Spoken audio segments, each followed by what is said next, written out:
Hi everyone and welcome back to my channel. I noticed I've been getting a little more comments and traction here, so thank you very much everyone. And with that said, I just thought I'd do a small formal introduction. My name is Paul and this is my channel, The Right Path. In today's video, we are going to spotlight one of my orchids, one of my Paphiopedilums, one of my first ones actually. I purchased this orchid in the first year that I started growing, and I think around September. And the name of this orchid is richardianum, which has the name Richard in there. So I think it's like Richard's Paphiopedilum or something. But Paph richardianum, and by the way, I get a lot of my information because I don't know if I said this before, but I get a lot of my information from slipperorchids.info. So jumping into the information about this Paph, it is considered a polyantha. Excuse me. So I'm not going to get too much into classifications, but this subgenus is polyantha. And the reason why I wanted to point that out is because the polyantha subgenus is known for the very, very big multifloral growing Paphiopedilums. The most popular one is probably the Rothschildianum, which is known as the king of Paphiopedilums.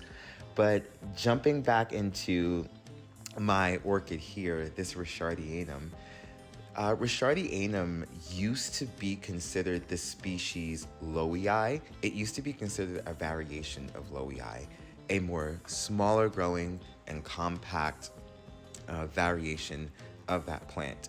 And big shout outs and thank you to Justin, one of my viewers who corrected me on a prior video where I think I said this whole fact backwards. And I think I was stating that Richardianum was just a species and now it's a variation, but it's quite the opposite.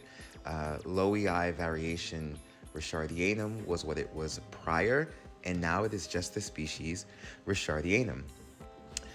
Getting into some quick facts, it comes from the region of Indonesia, and this I had to look up. I know that it came from Indonesia, but it comes from like a specific northern region called Sulawesi or Sulawesi. Not sure how to pronounce that, probably should have looked it up. And it grows sort of in open grasslands in full sun at pretty high elevations of about 1100 to 1200 meters. So it's a very, very warm grower. But the fact that it grows on higher elevations does tell me that it's okay with cooler nighttime temperatures. I don't drop the temperatures too much at night, but I do notice that the plant does not have any type of dormancy beginning, even though it seems to be a pretty common hit or miss thing with a lot of paphs. They tend to move very, very slow in the cold or stop growing completely. This plant does move a bit slow, but at no point has it ever stopped growing. I, again, purchased this back in 2020 from a orchid nursery called High Desert Orchids, which unfortunately I don't think is around anymore. Sorry, I had to pop my dog for chewing on the wall here. so mischievous. It arrived around the 30th of September. Glad I saved these notes, again from High Desert Orchids and in spike/bud. So basically the plant was ready to bloom when I bought it. I really can't take any credit for the first blooms that it did put out. It was quite a pretty show. I believe it was the first time this plant had bloomed, and it gave me 3 nice flowers. This time around, I only have 2, and I'll show that. But from 2020, after the blooming finished in about early 2021, 2 new fans had started simultaneously and continued to grow all the way until 2022. Now, somewhere in the fall of 2022, I overwatered and lost one of the entire fans to rot.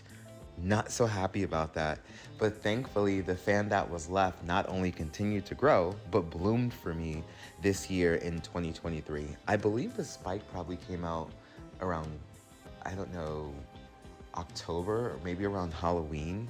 I'm gonna look that up and verify for you.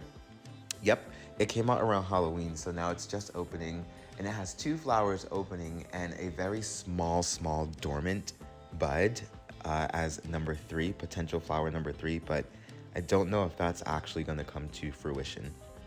Now, my flowers also bloomed in different directions because I moved the plant somewhere along the spike, increasing in its height because it was going to touch the light or gonna go past the lights. So I moved it to another area where it would still receive ample light from the top down.